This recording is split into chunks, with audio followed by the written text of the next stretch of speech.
Hello, welcome back to HunterTuned. Today I am working on the motor for the purple EG coupe here, and I have a lot of the parts in stock now, and I can actually put the thing together.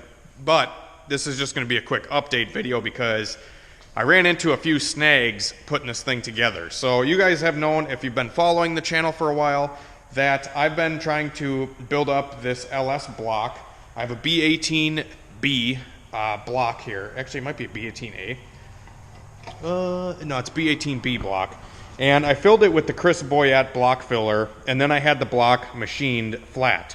So I put the block filler in above the deck, and then I took it to the machine shop and then had them just kind of deck it flat. Just kind of like what you would do if you did cylinder support system in a block or what have you. You kind of just want to get it decked flat after you do that. Plus, you know, after this thing had a bunch of miles on it, it's always best to get a clean, fresh surface for the head gasket to bite into and make sure the surfaces are not warped. So I got the block decked. This is a B18 block. Got it decked, and the machinist definitely went a little heavy. So the machinist went down to the nubs on the block. I'm thinking that's what my issue is, unless I just have a bunch of junk that's not working together or these pistons are not working. I don't know. But anyways, the block was machined down quite a ways. There's not much material left, if any, on the indication marking on the block to know how much more meat the block has left in it to mill. So had it milled, and then I put it all together with my GSR crankshaft, which I have sitting down here. GSR crank, GSR rods, GSR crank, GSR rods, GSR, okay, I'm fucking up. GSR crank and rods in an LS block. Theoretically, I think should work. I have these Nippon Racing B16B pistons, which are just like any B series setup should be able to run these pistons, and they're just like the, you know, B16B high compression, like 11.5 or 12-to-1 Nippon Racing pistons. So I have those pistons with the GSR rods and GSR crank in the LS block. Now, when I put that setup together, the pistons came above the deck too far. They came above the deck like, I think it was like 80 thousandths. I measured, it was like 70 to 80 thousandths. The piston would come out of the deck. Would not work. Even with like the head gasket attached, I couldn't even bolt the cylinder head down because the head was actually hitting the pistons. So what I did, I brainstormed a little bit, and I figured, okay, well, I can run a thicker head gasket. The machinist actually told me, he's like, well, just get one of the custom head gaskets, you know, because I think you can call Cometic or like any of these head gasket companies, and they can make you a custom head gasket. So you can do, you know, like 100 thousandths thick head gasket or whatever you need. It didn't sit right with me to do that, because at the end of the day, the head gasket's thicker. I feel like it's just easier to blow out when the gasket is thicker, especially with this going to be a turbocharged application. The head gasket, you want to be as thin as possible, I think, personally. That's a big myth. A lot of guys say like thicker head gasket, whatever. That's just like to lower the compression. But I think for sealing purposes, you want a thinner head gasket. Maybe I'm wrong. Roast me in the comments, but I'm not sure. I think thinner head gasket will yield a better seal. That's why when you guys see guys do like O-ring blocks for like super high boost builds, they run a really thin, just like a sheet of copper metal as a head gasket. So anyways, so I put it all together, didn't work. So I figured I'll buy these B16 rods, which are a shorter connecting rod, and I'll put those connecting rods on my GSR crank and put it into this block. That way I wouldn't have to buy bearings, I wouldn't have to do anything like that. But the thing is, with the B16 connecting rods, they're the same width on the bottom as an LS rod. So they will not actually bolt onto a GSR crankshaft without machining the bottom side of the rod to fit the GSR crank. Sorry, this is a lot of B16 here, GSR, LS here, all blah, blah, blah. It's a bunch of confusing shit here. But anyways, moral of the story is I got these B16 rods, and I'm like, you know what? I have like 2 LS cranks here. I'll just get an LS crank polished and then throw the LS crank in the LS block with the B16 rods that I just bought and the B16 pistons. So these are B16B high compression pistons. So I did that. I have the LS crankshaft with those B16 rods, B16 H-beam rods, and the B16 pistons. Now we have almost perfect deck height on the piston. It is down in the bore, I want to say maybe 10 thousandths. Maybe 10 thousandths below the deck surface, which doesn't really matter because it is a domed piston. We're still going to have good compression because of the dome and the piston. So this is like a perfect scenario, right guys? That's what I calculated out.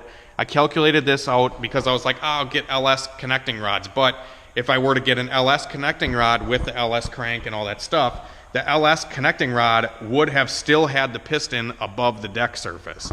So I said, all right, I'll get B16 rods. Even though they'll probably sit below the deck, it'll be better to have them a smidge below the deck than it would be to have them above the deck. So I got the B16 rods, like I said. So, and just to my assumption and my calculations here, this fits damn near exactly how I want it to fit. So this is the setup I would like to run because I got a different set of bearings and I got all these different things in the mix of like working on all the stuff here at the shop. I have a video coming on this red EF that we just tuned. I converted it to E85, whole bunch of stuff on that red EF that we did. I have a whole fucking video thing. I just haven't edited. I've been lazy. But anyways, I also picked up an S10 Baja, four-wheel drive S10 Baja 91 with a snowplow, which is sitting right there. Needs a transmission, so we're gonna be doing that.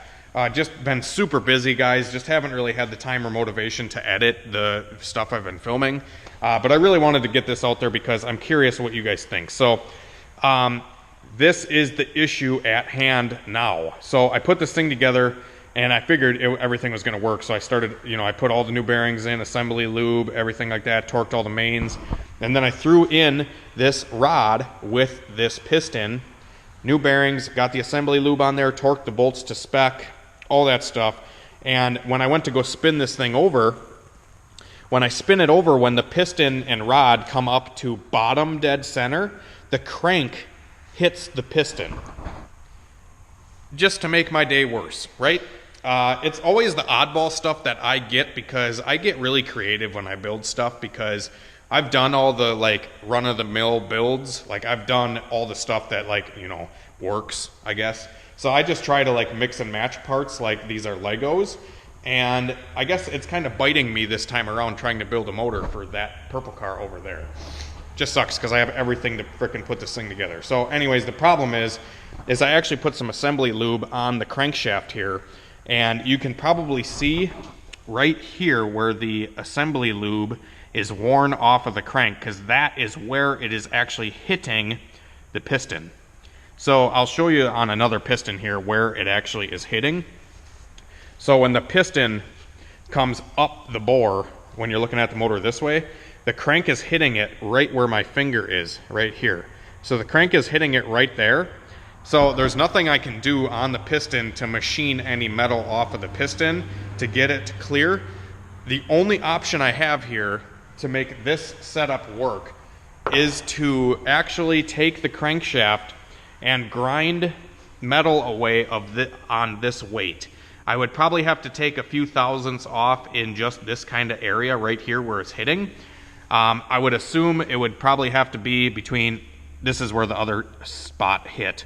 So like if you spun the motor around the other way, it would hit right here. So between right here and right here, I would have to machine or grind away the metal on the crankshaft, which is not a good idea because these crankshafts are balanced. They're built in a certain way so the balance is there and the weight is correct. But hear me out here, guys. That's where it's hitting, obviously. That's where it's hitting, so I can't spin the motor over completely without it hitting on that spot. Countersunk weight, this big hunky weight on the outside, this is the highest point of the crankshaft right here. This outside on the number 1 cylinder and the outside on the number 4 cylinder. Both have the big chunk on the edge, which sticks up above the inside. So like I lubed this section of the crankshaft and it did not hit. This outside big chunky weight is the one that is hitting. So this inside I won't need to take any metal off of this at all, or any of this. It would just be the very outside here, and the very outside here is where I would have to take metal away from the crankshaft in order to get that to clear. So I don't know what I want to do. Honestly, at this point, it'd be easier for me just to get a different block that's not fucked up and it's not machined down like somebody took a goddamn belt sander to it.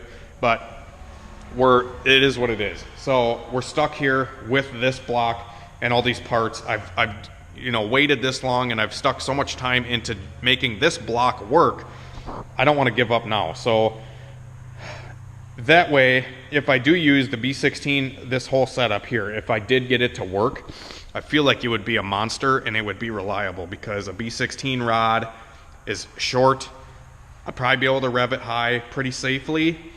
And just having the stroke, still having the stroke of the LS crank and the bore and all that stuff, I think it'd be a monster. I really do think that this setup would be a monster if I could get this to work. I just don't know how much I'll fuck it up. Say if I didn't take it to the machine shop, just theoretically here. If I did not take it to the machine shop and I took, a belt sander or like a die grinder or something like that to the crank here and smoothed out an area just to take off ever so slight bit of metal to get it to clear, I don't know if it would work. Maybe we should just do it and try it. I don't know. I know a lot of you guys are going to be like, oh, don't do it, fucking do it right, blah, blah, blah, but that's not me. This is HunterTuned. I built a motor 2 years ago that I took a chop, or not a chop saw, but I took like a die grinder to connecting rods, and I sent it, and it's still running to this day. Like literally to this day, that motor still runs and rips down the road, probably 30,000 miles later. But I'm a little nervous about the vibrations. I don't know. I'm a little worried. I do have a good pump, and I do have everything else good in this motor. It's just that damn fucking sucks, because every little step I take with this setup, it's like another step back. So hopefully I can get this thing to work. I don't want to change the block around because I already filled this one and it's already decked. It's already ready to go. So I think honestly, guys, what I'm gonna do is I'm probably just gonna grind away. Oh no, never mind. Okay, so what I said earlier, totally incorrect. The middle two will still hit. I'll have to grind on every portion of the crank. That's just me being dumb, I think. I don't know. Will I have to? I can't remember. Yeah. So I'll have to grind on every portion of the crank, not just, I don't know, I had a couple beers. So I'd have to grind every big chunk of the crank to get it to fit, not just the fucking outside. Not the outside too. I'd have to grind every cylinder because it would hit on every single one. So there's that. Oh well. What do we do? You guys tell me. I'm not sure. Have a great night. A better tomorrow. We'll see you later.